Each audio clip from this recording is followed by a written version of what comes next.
কারে ভালোবাসে? যে আজকেও ধোকা দিবে, কালকেও ধোকা দিবে, যে আজকেও ছেঁকা দিতে পারে, কালকেও ছেঁকা দিতে পারে, তারে ভালোবাসে। ভালোবেসে জীবন যৌবন সব শেষ। মায়া কাটাবো কেমন করে? মায়া এই শব্দটা বড় খারাপ, আবার এই শব্দটা অনেক ভালো। এটা দুটো সাইড আছে। যখন আপনার একটা জিনিসের প্রতি মায়া লেগে যাবে, যদি এটা অতিরিক্ত পর্যায়ে হয়ে যায়, এক্সট্রিম লেভেলে চলে যায়, দ্যাট ইজ ভেরি ডেঞ্জারাস। কারণ মায়াটা মানুষকে তিলে তিলে তিলে শেষ করে দেয়, শেষ করে দেয় মানুষের জীবনটাকে। তবে মায়ার অনেকগুলো ক্যাটাগরি আছে।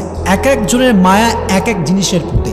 কারো মায়া টাকার প্রতি, কারো মায়া বাড়ির প্রতি, কারো মায়া বইয়ের প্রতি, আবার অনেক যুবকের মায়া হচ্ছে গার্লফ্রেন্ডের প্রতি। আছে না নাই? এক একজনের মায়ার সোর্সটা এক এক রকম। অনেক যুবক আমারে মেসেজ দেয় যে হুজুর, হুজুর কি যে কষ্ট জীবনে, একজন মেয়েরে ভালোবাসছিলাম হুজুর, হাতে আমারে বাদ দিয়ে আরেকজন বিয়ে করে ফেলছে, জীবনে কষ্টের শেষ নাই। তো ওই যে মায়াটা লেগে যায়, ওই মায়াটা ওভারকাম করতে পারে না। দ্যাটস ওয়াই দেখবেন আপনি যখন কোনো যুবকের দিকে তাকাবেন, আপনি জাস্ট এটা ইমাজিন করবেন হি ইজ টোটালি ডিপ্রেসড, তার লাইফে সুখ বলতে কিছু নাই। কেন? ওই যে মায়া, মায়াটা আমাদেরকে শেষ করে দেয়। তবে ছোট্ট একটা বাক্য বলি। সেদিন আমি Tariq Jamil, one of the most famous scholar in Pakistan, even in the world, একদম বিশ্বব্যাপী একজন ফেমাস স্কলার, তার নাম হচ্ছে তারিক জামিল। উনি ওনার বয়ানে বলছিলেন যে इंसान ये बड़ी अजीब चीज होती है, किससे प्यार करता है, जो आज भी छोड़ सकता है कल भी छोड़ सकता है, जो आज भी धोखा दे सकता है कल भी धोखा दे सकता है। বললেন যে মানুষ বড় আজীব প্রাণী, আশ্চর্য প্রাণী। কারে ভালোবাসে? যে আজকেও ধোকা দিবে, কালকেও ধোকা দিবে, যে আজকেও ছেঁকা দিতে পারে, কালকেও ছেঁকা দিতে পারে, তারে ভালোবাসে। ভালোবেসে জীবন যৌবন সব শেষ, এভরিথিং ইজ লস্ট। আজীব প্রাণী মানুষ। তো প্রিয় ভাইরা, যদি মায়া কাটাতে চান, দুটো টিপস অ্যাপ্লাই করবেন। আমার সঙ্গে তাকায় বলেন, কয়টা টিপস? দুইটা। মাশাআল্লাহ। এক নাম্বার, ছোট্ট একটা আয়াত শেয়ার করব। এই আয়াতটার অর্থ যার মনে থাকবে, তার পৃথিবীর কোনো জিনিসের প্রতি মায়া থাকবে না, খুবই সহজ হয়ে যাবে। আয়াতটা কি? আল্লাহ তাআলা বলছেন, وعسى أن تكرهوا شيئا وهو خير لكم وعسى أن تحبوا شيئا وهو شر لكم والله يعلم وأنتم لا تعلمون। সূরা বাকারা 216 নম্বর আয়াত। আল্লাহ তাআলা বলছেন, এই মনোযোগ দেন এদিকে, আল্লাহর আয়াত কত সুন্দর দেখেন। আল্লাহ তাআলা বলছেন, ও মাই worshipper, sometimes you like something and you want that from your heart, but I'm not going to give it to you। আল্লাহ বলছেন, বান্দা, মাঝে মাঝে কোনো জিনিস তোর এত বেশি ভালো লাগে, এত বেশি পছন্দ হয় যে মনে হয় এইটা না পাইলে আমার পুরো জীবনটাই শেষ হয়ে যাবে, এবং তুই ওইটাকে মন থেকে চাস যে আল্লাহ আমারে দাও। দিন রাত, তাহাজ্জুদ, মাগরিব, আসর, এশা, always you want that from your heart, মন থেকে চাস তুই। কিন্তু আল্লাহ বলছেন, I am not going to give it to you, আমি তোরে দিব না এটা। আল্লাহ দিবা না মানে? আল্লাহ বলে, বান্দা, তোর জন্য কোনটা ভালো হবে, কোনটা বেস্ট, কোনটা পারফেক্ট, এটা তোর চাইতে ভালো জানে একজন। তিনি কে? আল্লাহ নোজ বেটার দেন ইউ। আল্লাহ আপনার চাইতে ভালো জানে। ম্যান, আমার ডিসিশন ভুল হতে পারে, আমার চয়েসটা ভুল হতে পারে, কিন্তু আল্লাহর ডিসিশন ভুল হতে পারে? এত আসতে বলেন কেন? ভুল হতে পারে? It's quite impossible. Just wait. وَعَسَىٰ أَن تَكْرَهُوا شَيْئًا وَهُوَ خَيْرٌ لَكُمْ। এটা প্রথম আয়াতের ট্রান্সলেশন করছি এবার। And sometimes you dislike a thing and you don't want that from your heart. Oh my Lord, I really dislike it, I don't want it. Allah said in Quran, I'm going to give it to you. Why? I don't like it, Allah. Allah said, oh my worshipper, what is good, what is bad, what's your future? I know better than you. আল্লাহ বলছে, গোলাম, তোর এটা অপছন্দ, এটা আমি বুঝতে পারতেছি, তুই মনে করছিস এটা তোর জন্য ভালো না, কিন্তু আমি জানি এটা তোর জন্য ভালো হবে। বিকজ ইন ফিউচার, ভবিষ্যতে কি হতে পারে, we do not have an idea about it, আমরা জানি না, কিন্তু ভবিষ্যতে কোনটা হবে জানে একজন। জবান খুলে বলেন, তিনি কে? আল্লাহ জানেন। এটা আল্লাহ তাআলা জানেন, আমি জানি না, আপনি জানেন না। এজন্য যুবকদেরকে বলছি, মেয়েদেরকেও বলছি, যেহেতু এটা মায়েরাও শুনছেন, যুবকদেরকে বলছি কথা এই জন্য, মাঝে মাঝে এরকম হতে পারে যে কোনো মেয়েকে তুমি পছন্দ করেছো, ফর এক্সাম্পল বলছি, এবং খুবই সিরিয়াস ইস্যু এইটা। তো দেখো, আমাদের যেই ভেতরে উত্তেজনা, ভেতরে যে রক্ত গরম, এটার কারণে কি হয় জানো? কোনো একটা মেয়ে সুন্দর হলে, কোয়ালিফাইড হলে, মনের মতো হলে এমন মনে হয় যে এটাকে না পেলে মনে হয় আমার পুরো লাইফটাই ওয়েস্টেড।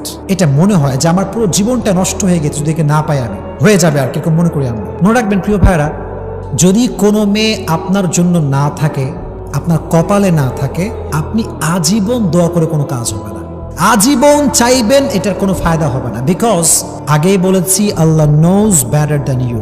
আপনার জন্য কোন মেয়ে বেস্ট হবে, আপনার জন্য কোন মেয়ে অ্যাজ এ ওয়াইফ পারফেক্ট হবে, মাদেরকে বলছি আপনার মেয়েকে বোঝাবেন যে আরে মেয়ে শোন, তোর জন্য কোনটা ভালো হবে, তোর হাজবেন্ড হিসেবে কে পারফেক্ট হবে, কে কেয়ার করবে, কে কেয়ার করবে না, এটা তো দুনিয়ার কেউ জানে না, শুধুমাত্র একজন জানে, তিনি কে? যদি আল্লাহ জানেন, আপনি ভাববেন যে আল্লাহ, whatever I have lost, I believe that was not perfect for me. আমি আমার লাইফে যা যা হারিয়েছি, এটা আমি বিশ্বাস করি যেটা আমার জন্য পারফেক্ট ছিল না, দ্যাটস ওয়াই আপনি আমাকে দেন নাই। এটা যদি বিলিভ করতে পারেন মন থেকে যে আল্লাহ, যা হারাই ফেলছি এটা তোমার ইচ্ছা ছিল, যা পাবো এটাও তোমার ইচ্ছা, so whatever I have lost, I have no problem, I'm just trying to be a grateful person and I'm saying alhamdulillah। পড়েন আলহামদুলিল্লাহ। যা হারাইছেন ডাজন্ট ম্যাটার, যেটা হারিয়ে গেছে এটা পাবার নয়, যেটা আমার ছিল এটা তো আসবে একদিন ইনশাআল্লাহ। Just try to put your trust on your Lord. রবকে ভরসা করেন যে আল্লাহ, যা হারাইছি এটা আমার জন্য ছিল না, তুমি আমারে যা দিবা এটা পেয়ে আমি পড়তে চাই আলহামদুলিল্লাহ। সকলেই পড়েন আলহামদুলিল্লাহ। This is the first point. If you want to overcome, যদি মায়া কাটাইতে চান, আল্লাহর আয়াত স্মরণ রাখবেন যে আমি যা পাচ্ছি না, মায়া, খুবই মায়া। I think there some kind of bad quality, যেটা আমি জানি না। হয়তো একটা মেয়েকে পছন্দ হয়েছে, হয়তো মেয়েটা আসলে ভালো না, বা আমার জন্য she is not perfect for me, হয়তো আল্লাহ এই জন্য দিচ্ছে না, এটা ভাববেন। নাম্বার 1। নাম্বার 2, যদি ওভারকাম করতে চান, সেটা করবেন কি? একটা কাজ করবেন, মনে করেন কোনো একজন মেয়ের প্রতি আপনার মায়া, ফর এক্সাম্পল বলছি, অথবা আপনার টাকার প্রতি মায়া, অথবা বাড়ির প্রতি মায়া। If you want to overcome it, then you have to do one thing, and that is think about the bad quality that you want, যেটা আপনি চাচ্ছেন তার খারাপ নিয়ে ভাবেন।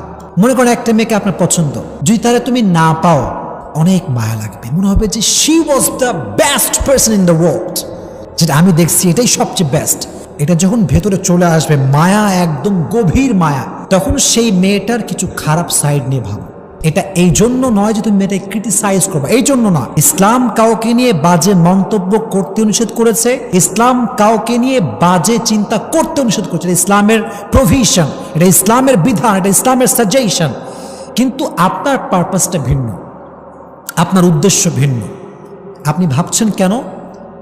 এই জন্য ভাবছেন যে একজন মেয়েকে নিয়ে খারাপ চিন্তা করা, হারাম চিন্তা করা, এটা টোটালি হারাম। খারাপ চিন্তা করা হারাম।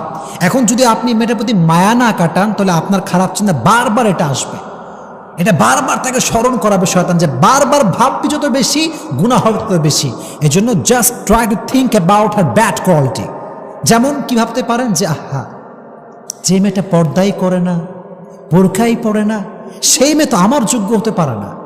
যে মেয়ের কথার ভিতরে রসকস নাই, আব্বা আমার সে ভালো বিহেভ করে না, she is not perfect for me. Just try to think about her bad quality. খারাপ দিক নিয়ে ভাববেন, দেখবেন যে মায়া অটোমেটিক্যালি কমে গেছে।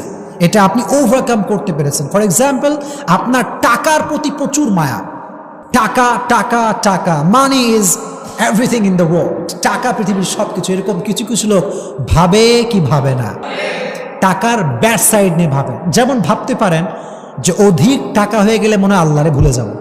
তো দেখবেন যখন এটা ভাববেন ব্যাড কোয়ালিটি এটা, তো দেখবেন যে টাকার প্রতি যে মায়াটা ছিল লেভেল হয়তো 10% ছিল, এটা লো হতে হতে হতে হতে এটা 5% আসতে পারে। Just try to think about the bad quality that you want from your heart. যেটা আপনি মন থেকে চাচ্ছেন, এটার ব্যাড কোয়ালিটি নিয়ে ভাবেন, দেখবেন যে এগুলো চিন্তা করলে আপনি বুঝতে পারবেন যে আমার মায়াটা ঠিক হচ্ছে না। আল্লাহ তাআলা আমাদেরকে এই 2টা টিপস পরিপূর্ণ অ্যাপ্লাই করার তৌফিক দান করুক। আপনার সকলেই জবান খুলে পড়েন আমিন।